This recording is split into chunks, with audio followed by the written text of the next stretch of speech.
आज हम प्रिज्म के न्यूमेरिकल के बारे में बात करेंगे जो एग्जाम में काफ़ी बारी आता है। देखिए, rays of light falls normally on the one face of prism of angle 45 degree. और प्रिज्म का जो एंगल दिया हुआ है वो 45 डिग्री और जो रे है वो परपेंडिकुलर डायरेक्शन में आएगी। उसके बाद देखिए, if the critical angle for the material of prism कितना है 45 डिग्री। क्रिटिकल एंगल की वैल्यू कितनी दे दी 45 डिग्री। और trace the course of rays, find the refractive index. Course of rays कैसे ड्रॉ करेंगे, ये देखिए ये प्रिज्म हो गया। रेस ड्रॉ करने से पहले हम देखेंगे टोटल इंटरनल रिफ्लेक्शन का कॉन्सेप्ट। ये देखिए, ये इंटरफेस है जो रेयरर मीडियम और डेंसर मीडियम को सेपरेट करेगी। और टोटल इंटरनल रिफ्लेक्शन में क्या था, उसकी एक कंडीशन थी, जो रे है वो कहाँ से आनी चाहिए, डेंसर मीडियम में से आनी चाहिए। ये रे आ गई डेंसर मीडियम में से और ये नॉर्मल हो गया। इसमें अगर angle of incidence critical angle के इक्वल होगा तो रे किस तरफ चली जाएगी, अलोंग द इंटरफेस चली जाएगी। और एंगल ऑफ रिफ्रैक्शन क्या हो जाएगा 90 डिग्री। इंटरफेस कौन सी लाइन है, जो रेयर और डेंसर मीडियम को सेपरेट करेगी। और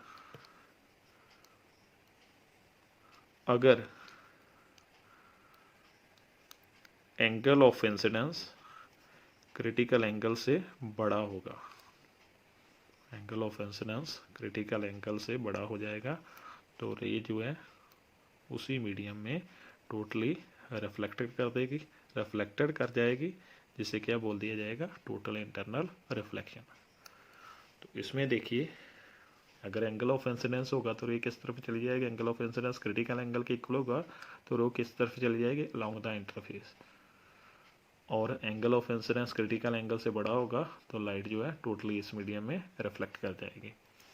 अब देखिए, जहाँ पर भी क्रिटिकल एंगल दिया हुआ है 45 डिग्री और जो रे है वो बोल रहा है परपेंडिकुलर डायरेक्शन में आएगी, ये परपेंडिकुलर डायरेक्शन में आ गई।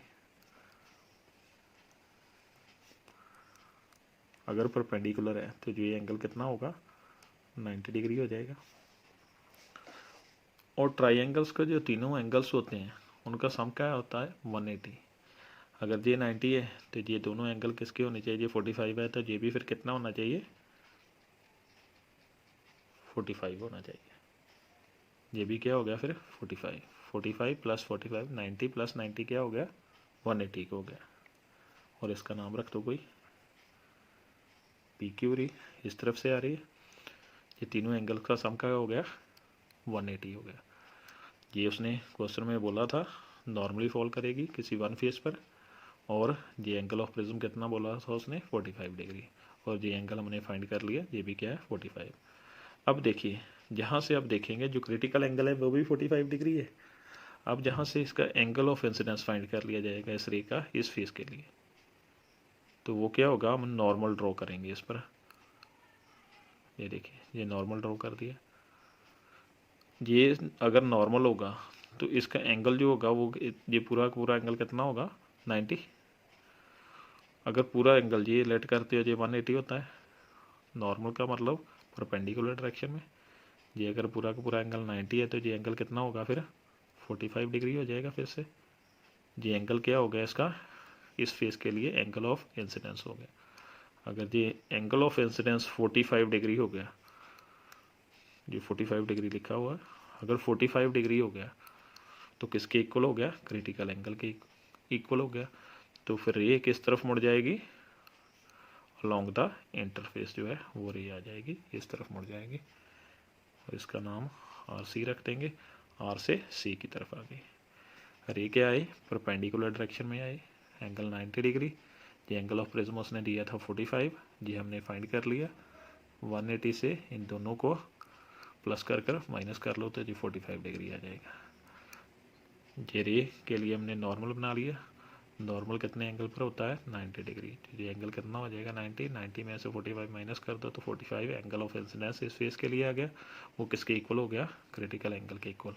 तो रे फिर किस तरफ आ जाएगी, अलोंग द इंटरफेस। ये केस बन जाएगा angle of incidence equal to critical angle. और रे किस तरफ चली गई, इंटरफेस के लाऊंगा। तो ये जो लाइन है प्रिज्म की, इस तरफ क्या है रेयर मीडियम और इस तरफ डेंसर मीडियम, दोनों को सेपरेट कर रही है।